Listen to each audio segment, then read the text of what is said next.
On episode 196 of the Tennis Files podcast, you'll learn 4 pro-level strategies to win more matches at the club level using data from over 1 million points with special guest Fabrice Sbarro. Hey everyone, this is Mirban Ranchad. Welcome to another episode of the podcast. It's been a long few weeks. I am just about wrapping up the Tennis Summit 2021. It was amazing, and we got well over 11,000 people to attend and over 45 plus sessions, like I think 10 or 12 live streams. Pretty awesome. And I've still got a couple more to do, believe it or not. But yeah, we've got a great episode today to give you 4 pro-level strategies to help you win more matches at the club level with Fabrice Sbarro. And I do have a forthcoming intro in the next clip, I guess I could say. But it's the full interview with Fabrice, about 50 minutes or so, and I really hope that you enjoy and become enlightened by the strategies that Fabrice will present to you in just a moment. So without further ado, here is my interview with Fabrice Sbarro. Hey everybody, welcome to this very exciting conversation on the 4 pro-level strategies that you can use to win more matches at the club level. And I'm really excited to have Fabrice Sbarro on the on this conversation, and Fabrice is just a fantastic mind, has a great story in terms of how he came to be from a coach to a more specifically a data analyst, and he's been helping some of the most amazing players on the planet, like Daniil Medvedev, who you've probably heard of, Nicolas, Mahut, and many others. And so I wanted to talk to Fabrice today because he has analyzed, I think, well over 1 million points at this point. That's it. Yeah, and it's incredible. And, it's really important. I've had other people on interviews before talk about this, like Craig O'Shaughnessy. And it's an innovative way to be able to analyze what is really going on, have concrete data behind what your strategies and tactics are. So, Fabrice, really appreciate you coming on to speak with me. And thanks so much. Thank you. Thank you for inviting me. Yeah, anytime, Fabrice. And so, I think it's really important to get to your story first off. I know that everybody is chomping at the bit to have the strategies revealed, but I think this will highlight, your story will highlight the importance of analyzing data. So if you could kind of just get into that for us, it would be really fascinating to hear about. I mean my story about the coach, from the coach to the data analysis. Yeah, exactly. Yeah. Okay, perfect. So I started coaching at the age of 2021. It became my passion from the start. And very early, I had this dream of becoming a tour coach. And it was with my own players at that time. So I can say I started with a local project, and we reached national level pretty soon with my first project with 2 brothers. And in 2007, I would say, no, I'm even sure, somebody introduced me to statistics. It was a French guy called Olivier Soulès, and he showed me how to chart a match. And I must say that from that moment, I totally fell in love with charting matches. And I first used it for me as a coach to become a better coach. Because, there is something important to know, is like when you were not a former professional tennis player yourself, it's very difficult to reach, to coach or to be on the tour with the best in the world. So I thought at that stage that I needed something extra, and stats, I liked stats already. And when he showed me how to chart a match, I totally fell in love with it. And I use it for my players, and I use it for many other things like studies and other things. I really loved the whole package. And so I don't know so from that moment was 2007, I started working with my own players with stats. And in 2014, I started working for small academies, at the national level, and I was doing like analysis of their players.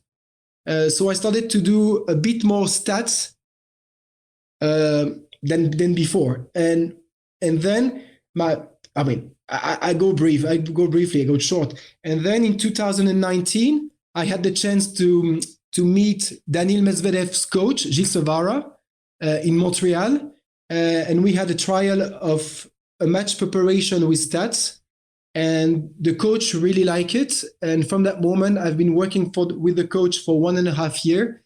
So in the introduction, you said that I was the statistician of Medvedev, but it's not the case. I just work for the coach.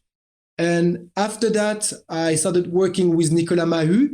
And now this year, I started with Felix Auger-Aliassime's team and Marie Bouskova. So this is briefly my story. I mean, of course, I forgot a couple of things, but this is briefly my story. Yeah, thanks, Fabrice. I appreciate you diving into the story for us. But why is data analysis so important? Like, what is it about it? I mean, you've spoken about how your goal is to help athletes reach that extra 1% because that actually can make a huge impact. So, can you talk about that 1% and why data analysis is so important to help players? Okay. So first, I need to say that during a lot of years, statistics, nobody really cared about it. So I mean, I've been doing statistics for 14 years, like 4 to 5 hours per day, and I have to say that during 12 years, nobody really cared about statistics. And now, from 2020, 21. People start to care more and more. So this is first of all to say that this is pretty new, that people are more interested in my work or in statistics in tennis in general. And second, the 1%, how I explain it is, in his career, people like Nadal, Federer, Djokovic, they won 54% of the points. And a player who is ranked in the top 100, let's say 50 in the world, who would win 50% of the points he played. So between a Federer, Djokovic, and Nadal and a player ranked 50, 60, 70 in the world, there are only 4% of points difference. So when we are conscious that this is only 4% difference between the greatest and the rest of the top 100, then 1% is much more than what we think. Yeah, no, that is just amazing. When doing some research on you and seeing how just like 1 or 2 percentage point between Gasquet. say example Gasquet, yeah, exactly, Gasquet, and then and the top, and that's a lot in terms of rankings and prize money and all that stuff. Oh yeah. So I made calculation about that, but I mean, 1%, if you are top 10, 1% means maybe $1 million. And if you are like 150, you can maybe break into the top 100 and you're going to earn, I don't know, maybe $200,000 more dollars. So 1% equals a lot of money. So if we say it this way, I mean, that's not the way I like to say it, but if we say it this way, 1% is a lot. Is a lot. It's more win, more money, maybe more sponsors. It's much more than what we think. Yeah, for sure. And very similarly, I mean, for the club players out there, I mean, this can be the difference between putting you at the top of your level and, at the middle or bottom. So, Fabrice, with that, I want to launch into these pro level strategies that our fellow amateur players can use at their level. So can you introduce us to the first one? Oh, okay. So first of all, I need to say that I wrote a book about that, but it's in French. Sorry, I don't make this in French. And there are something like 51 strategies that can work from the pro players to the amateur level. So, and out of these 51, what I call optimizations, I will pick up 4 that I think are good examples. But these 4 are just 4 out of 50 that we know. So I start right now. The first one is the serve variation. So what I call At an amateur level, not most of the time, but many times it happened that the player serve all the time the same spot, and he doesn't very well. He serve with the other spot. Like for instance, he serve the T or the wide serve on his opponent's backhand, and the pro, this is a strategy that they don't do anymore. If you want to know the last players doing this kind of strategy were the clay court players like Filippo Volandri or maybe other players, but now in the last 10 years, more or less, everybody's varying well the serve. But at an amateur level, still, I mean, I worked also with amateur, still their serve are stereotyped, which means they serve too many times the same spot. So my first pro level strategy would be you should serve as many wide serve as T serve. And if you have somebody to chart your match, or if you have somebody who can take notes, the difference between the wide and the T serve should not exceed 10%. For instance, if you serve 45% wide and 55% T, this is a difference of 10%. So this is the first advice I can give you is vary your serve and not more than 10% difference between the wide and the T.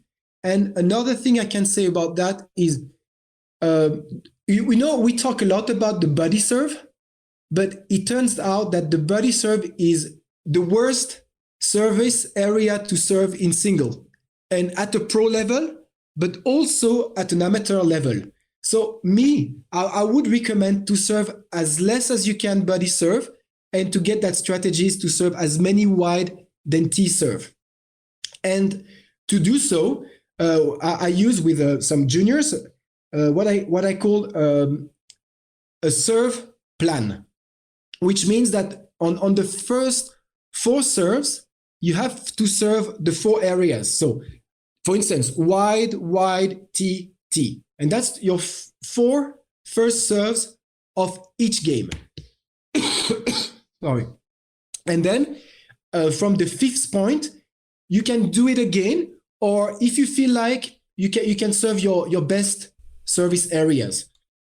So this is more or less my first tip out of the 4 I'm going to give it today. That's very fascinating, Fabrice, and of course appreciate that. And that is very interesting. So, I mean, basically, when you looked at the data, the body serve, like, did that just ended up losing the most points out of all the other types of serves? Yes. Of aces service winner. I mean, a body serve can bother you, but a T serve or a wide serve can just not bother you, but kill you. And this is the main difference between the body and the other serve. Is the body serve is you get less aces service winner on the pro tour, and we have the same tendency at an amateur level. That's why. Sorry for that. But that's why and also at an amateur level, sometimes they're not accurate enough. So they will serve body serve in any case. So it's better to avoid them, because in any case, sometimes it's going to come. So I prefer to say never serve the body, because it's going to come naturally from time to time when you miss one area, and focus on the wide and the T serve.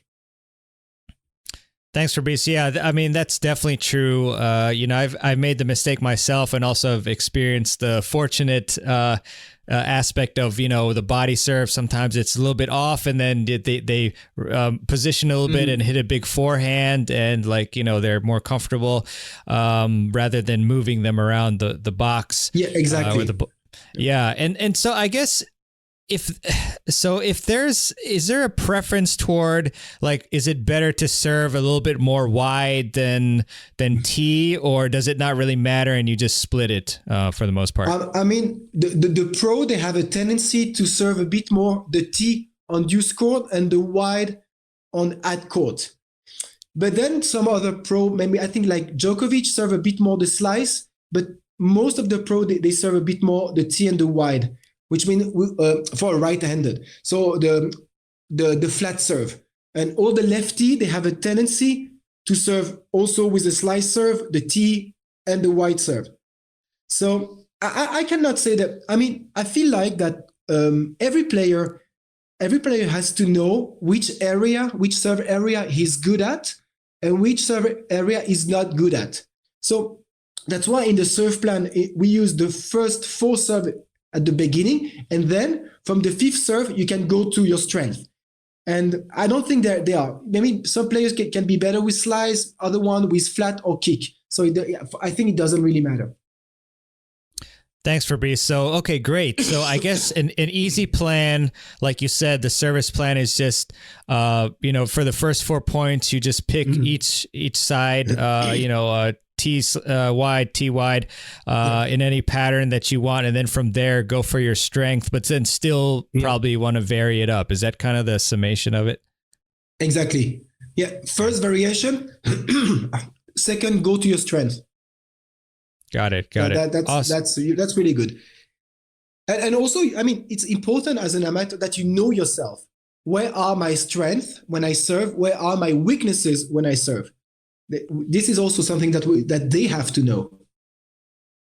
Yeah, for sure. And any, like, just overall in your game, you need to know that so you can apply the strengths as much as you can. So amazing. Any other last thoughts on this one, Fabrice, before we go to the second strategy? No. I think I said everything I had to say about this first variation.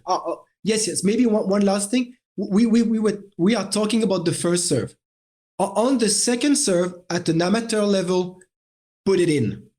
That's the most important thing. Put your second serve in. And if you feel better in this specific area like the T than wide, do it.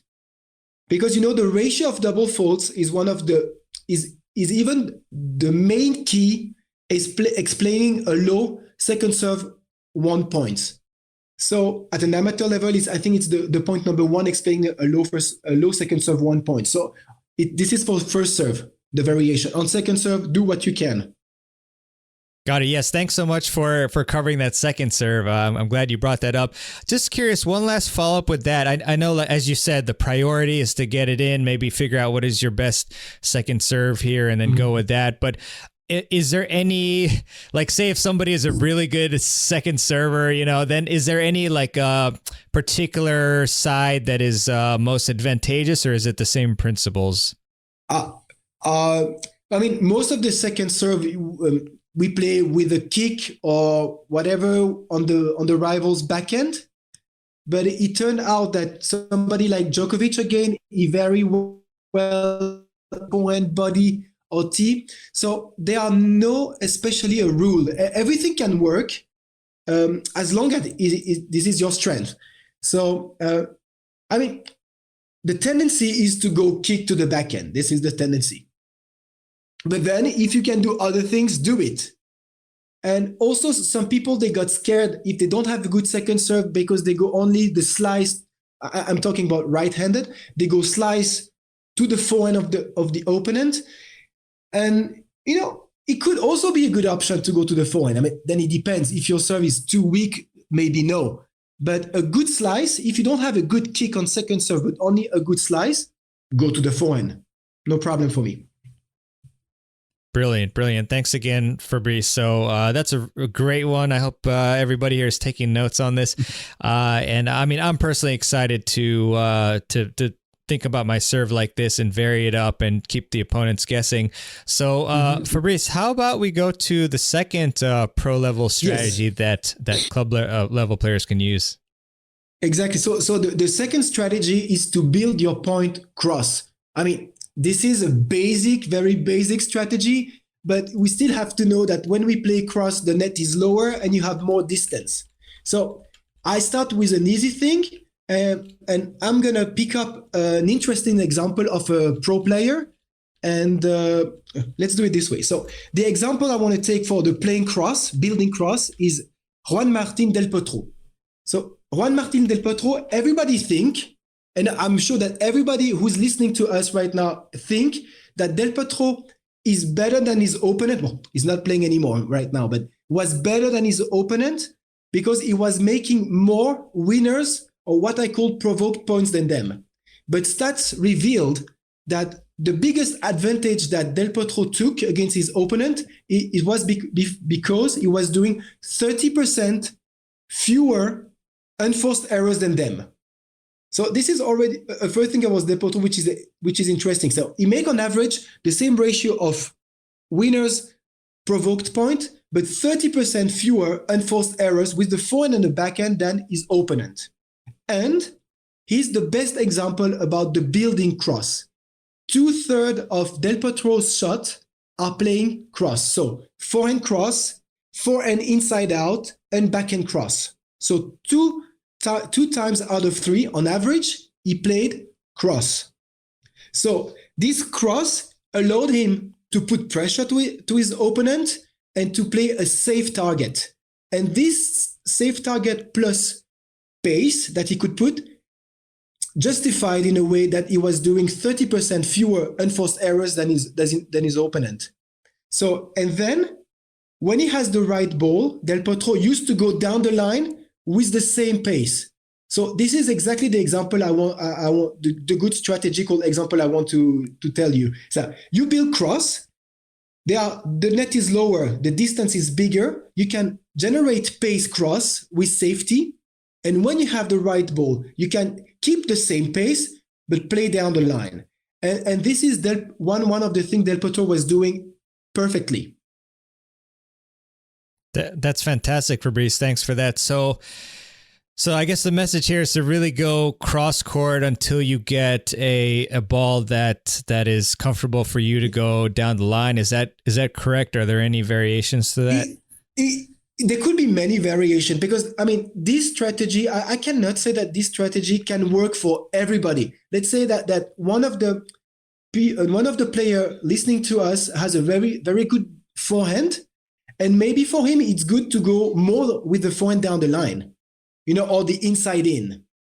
But this is the cross strategies is something used a lot with the backhand actually on the tour.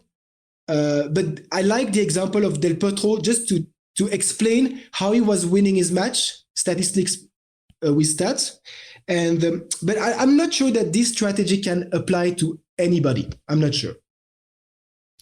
Yeah, but I think this is a extremely valid one. Obviously, I mean, you have data behind it, and also, it's very common in even the pro level too, of course, right? But as you just mentioned, but club level especially, that it's really the game of errors. And so if you're hitting to a place where the net is lower and you have more of a distance, so for you to hit the ball cross court, then naturally you're going to make less errors, and so it's just going to encourage winning. Yeah, but I would say that the cross things is really useful for the backhand.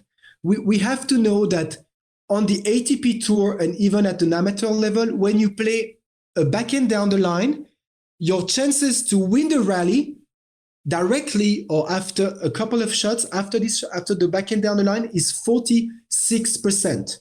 So 46% is 4% less than 50. No, the 50% bar is the I win as many points as I lose. This is 50%. So when you play a backhand down the line, you have to know that your chances, or the general chances, are 46. So the playing cross thing with the backhand is useful. With the forehand, as I said previously, it's very effective to go down the line also, with 54% of the points won on average. Thanks, Fabrice. Very fascinating statistics there. Just curious, like when you're counting all the points and the percentages and whatnot, when players go backhand down the line, like it's all sorts of shots, right? It's like if they're being rushed and they're going for it, and also if they're comfortable, like all of those, right? Yeah, exactly. It's all the shots. Yeah, I mean, this is the global average. Of course, when this shot is played exactly at the right timing and at the right moment, like maybe Del Potro was doing it perfectly, or Auger-Aliassime was a huge example of almost the same strategy as Juan Martín Del Potro. Cross the right ball, I go down the line. So if you really master this change between the cross and the down the line at the right moment, it can be very effective, the down the line, also with the backhand. Thanks, Fabrice. Appreciate that. Are there any other closing thoughts on this strategy before we forge ahead with the third one? No, I think we talked. We went through. I think it's okay. Perfect. Well, thanks for that. Another great one. So I guess we can go to the next one. Yeah. So the next one is not a strategy, but is something that you players have to be very careful with. This is the backhand slice. So just, we're talking a lot about variation. And, every time you hear the commentator on TV, they say, oh, that's a good variation, blah, blah, blah. So all the time, variation has a positive impact. That's what they say. But the numbers, they say more or less the opposite about some of the variation. And the slice variation, the backhand slice variation, is tricky one. So when a pro player, WTA or ATP, play a backhand slice, the probability to win the rally is 44%. So this is something that we have to know. It's like, and to give you another example, if you win 44% of the points in a match, you're going to lose 6-2, 6-3, I think, something like that. So the variation with the backhand slice is a tricky one, and not a lot of players win more than 50% after playing a backhand slice. So I wanted to take this strategy because actually it's a strategy maybe not to do, or to be very careful with the backhand slice. So I'm going to take, there is one example I give about this one that maybe some people's going to hate me about it, but all the time I use this one. Not me. Roger Federer, sorry. Go ahead, sorry. Roger Federer, after playing a backhand slice, win only 48% of the points on my study. So all the numbers I give you are part of my own database and my own studies I made on these players. And for instance, Federer, I have 500 backhand slice played. And on these 500 backhand slice played, they are not defensive. This is very important. It's not like he couldn't reach the ball and he played a slice on the side. This is not counted. It's every time I count a backhand slice, I counted that he could have played with topspin and he chose a slice. And out of that, he won 48% of his points. So below, again, the 50% bar. Very interesting, Fabrice. I can see that. I mean, especially at the amateur level, the slices aren't always the most effective. Sometimes they float, and that's interesting. Why do you think it is that that the backhand slice isn't as successful? I think on the tour, one of the reasons is like now the forehand topspin are improved a lot. Let's say that So because they improved, they can easily generate pace on a slower ball like the slice. So this is one of the reasons on the tour, because on the tour, they executed well, the slice. I mean, when you look at Roger Federer's slice, the shot is perfect. Is almost perfect, technically perfect. You cannot say that it's because of the shot or because he missed it. It's the consequence of that shot at the pro level that they can generate pace on a slice ball. So this is one of the reasons. At an amateur level, as you mentioned it, they make more errors with backhand slice. So it's not so easy. The ball can float or float out. So, and still you don't generate a lot of pace with the backhand slice. So, I mean, my advice would be that if you have the two shots, the topspin and the backhand slice, be very careful when you use the backhand slice. And there are two situations where the backhand slice could be useful, effective, is the backhand slice approach. She got more than 50% of the points won. And if you can master it, the backhand slice, the short one. Then, if you don't have these two options, you can only do backhand slice because there are many amateur level, they can only slice on the backhand. And on the tour, there are two players that all the time slice with the backhand. It's Feliciano Lopez and Steve Johnson. And I just want to give you the numbers when they do a backhand slice. So Lopez win 44% of the point after backhand slice, and Steve Johnson 42 in my research.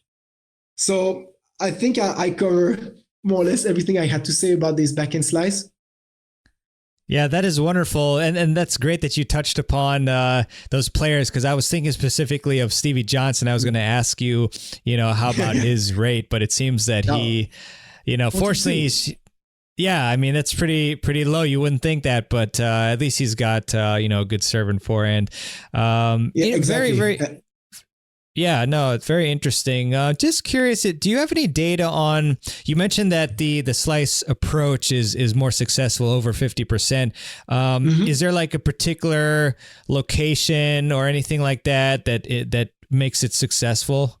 I think, the backhand slice approach on the opponent's backhand is the best. We made a huge study on Stefan Edberg, and it turned out that the only slice approach, the only backhand he got more than 55% of the points won, or even 50, was the backhand slice cross approach.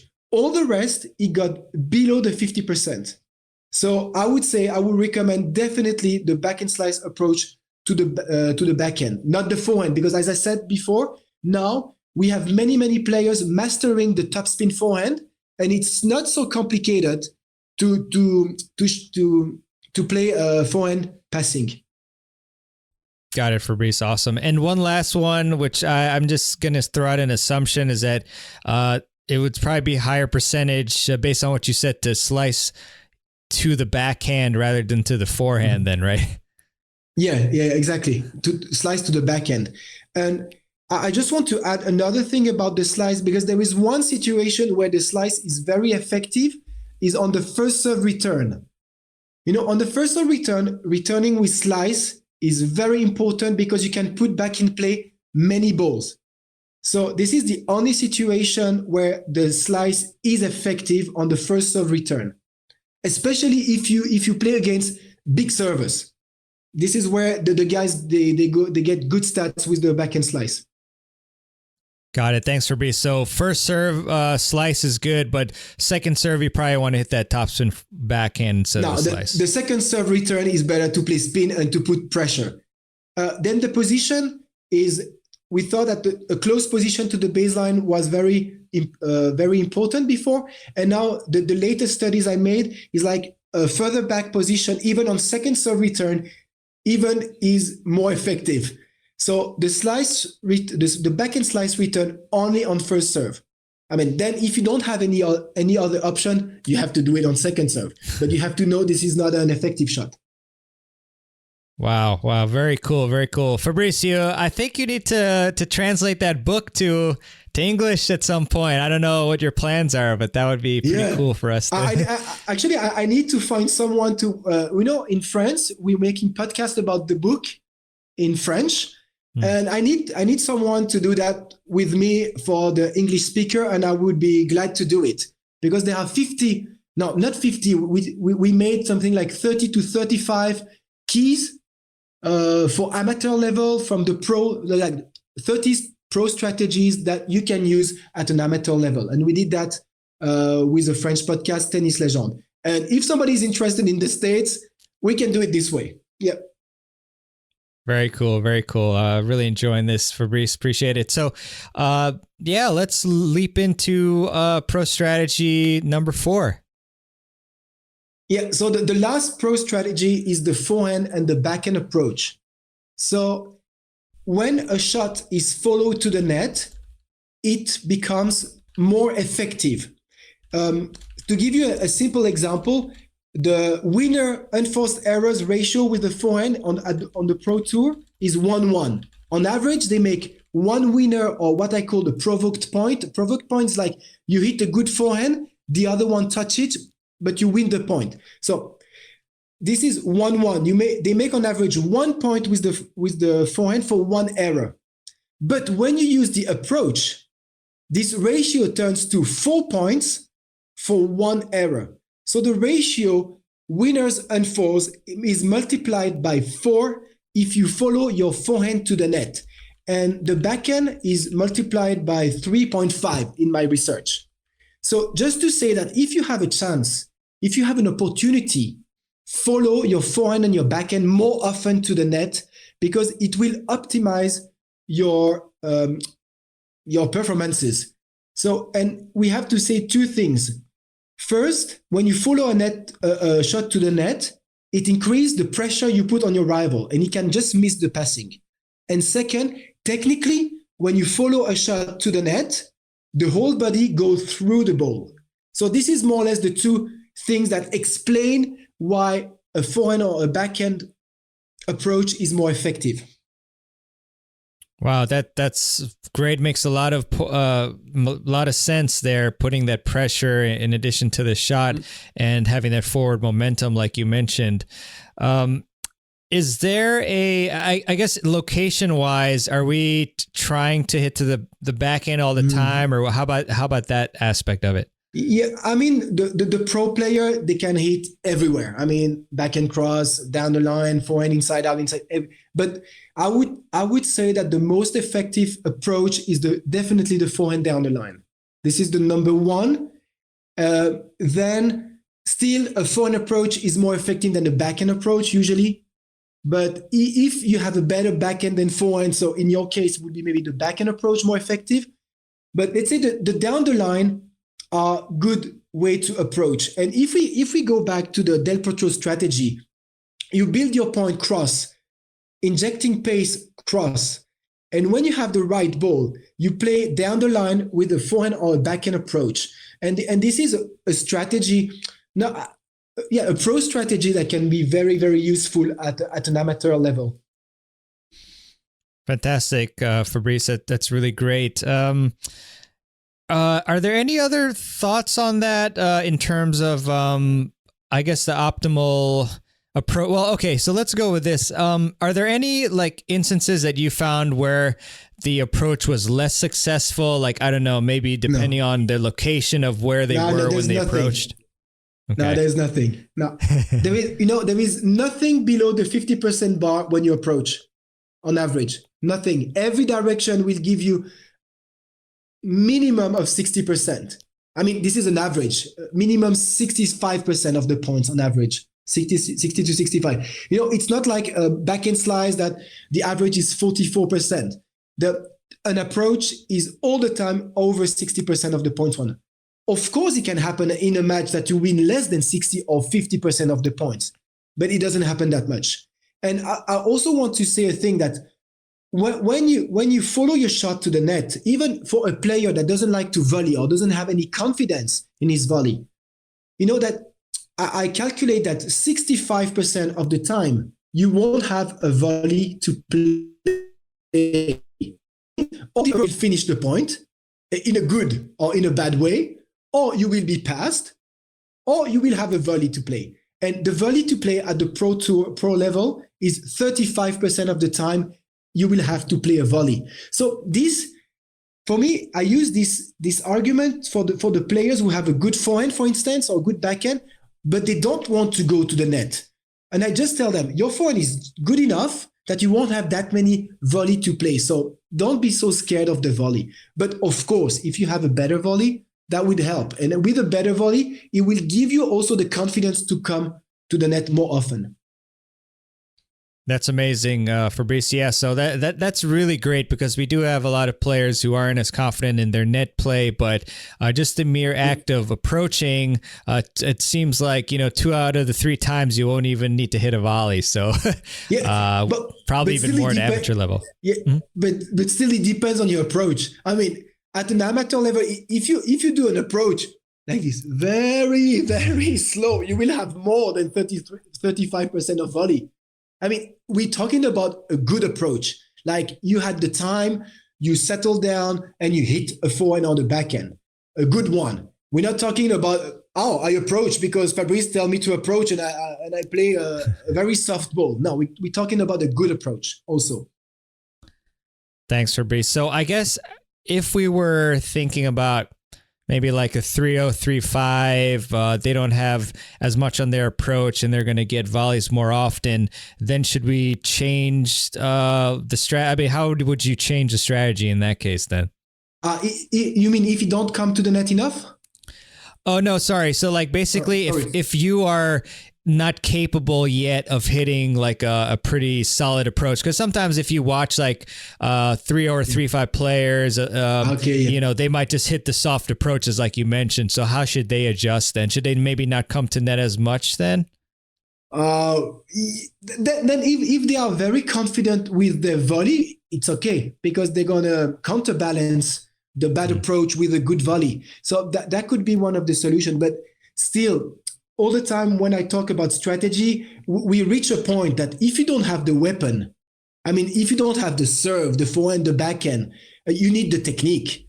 I mean, you need a minimum of technique. And strategy is good when you have the weapon, or when you in order to know how to use your weapon or your not weapon. But for the approach of the volley, it's good to take private lesson with a professional teaching you how to do it also. It's very important, because if you don't have the approach and you don't have the volley, I'm not sure that this strategy is the best for you. Awesome. Thanks, Fabrice. These were amazing strategies. And, you know, I'll just try to outline them real quick here again. So the first one is serve variation, you know, serving to both wide into the tee with maybe a 10% plus minus on that. And then the second one is to build the point primarily with your cross-court shots. The third one is just to be cognizant that the backhand slice has lower than a 50% success rate, so try to hit topspin as much as you can. And then the last one is that approaching your forehands and backhands to the net will give you a significantly more a higher success rate, and you might not even need to hit a volley. So are those correct? I just want to make sure I didn't bungle them. That's perfect. That's perfect. You got it, Mervan. You got it perfectly. That's it. Thank you. Thank you so much. You're gonna play better tennis now. I will for sure. I know I will. These are awesome strategies, and I love them, and I appreciate you letting us know about them. I know, Fabrice, that you also wanted to chat a little bit about just how statistics reports can really be used at any level to improve any player. Yeah, exactly. So right now, the statistic report is more and more common on the tour. But I've been working with any kind of level, and you know, sometimes people told me that, but at an amateur or intermediate level, you know, a stats report is not useful because they don't have enough shots. They miss so many things. But I have to say no, that a stats report can be useful at every level, because you will become conscious of your strengths and weaknesses with number. You know, the good number is numbers are stronger than belief in a way, you know, because they will tell you for real, I mean, more or less for real, that this works for me and this doesn't work for me. And you can really build your confidence with statistics, and with a statistics report at any level. You can, as I said, you can know your game style a bit better. You can know your strengths, weaknesses, how you win the point, how you lose the point, what works for you and what doesn't work for you. So something I want to talk about, that at any level, the stats report are useful, not only at the pro level. Gotcha, Fabrice, for sure. And I want to educate the audience on, you know, what you're doing right now, if there are any particular services or any content that you have that they can check out, because I mean, this is, as we've spoken about, game-changing stuff. So just talk a bit about what you're up to and how they can maybe connect. So yes, right now we've been talking with with one of the data scientists I work with, to create a cheaper product that the amateur can afford easily. And maybe in this report, they won't have all the stats from the pro, because maybe they don't need all the specific, but really, I saw the product we made with this data scientist, and it's an outstanding product. It's a report of more or less 10 to 15 page, and very affordable. So, and it's brand new. We just finished it 1 week ago. And one of our goal now is yeah, to promote it a bit more. I mean, my passion is the top 100, the pro level. But if I can help with these strategies to a lower level, I also want to do it, because this is part of our job to help at any level, I think. Awesome. Love it, Fabrice. And so where can we, and sorry if you mentioned this, but what website or where can we go to stay updated and to check that out? I still need to create the thing on my internet site, so tennisprofiler.com, but it will come soon. And I think from my site, you can easily check what the product is, and maybe I will send you a sample or to explain more in depth how it works.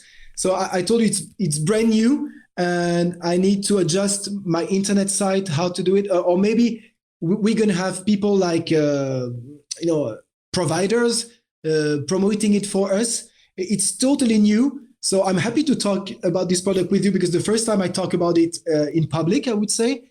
But still, I mean, there will be ways like on my site and on other providers for sure, and soon. Awesome. Yeah. Well, everybody should definitely 100% check out tennisprofiler.com to see what Fabrice is up to, and to check that out, which is going to be exciting. So definitely keep updated by checking out the website. Fabrice, is there any other places that we can go to follow you, such as your social profiles or anything like that? Yeah, I mean, Instagram, LinkedIn, Facebook, it's always under my name.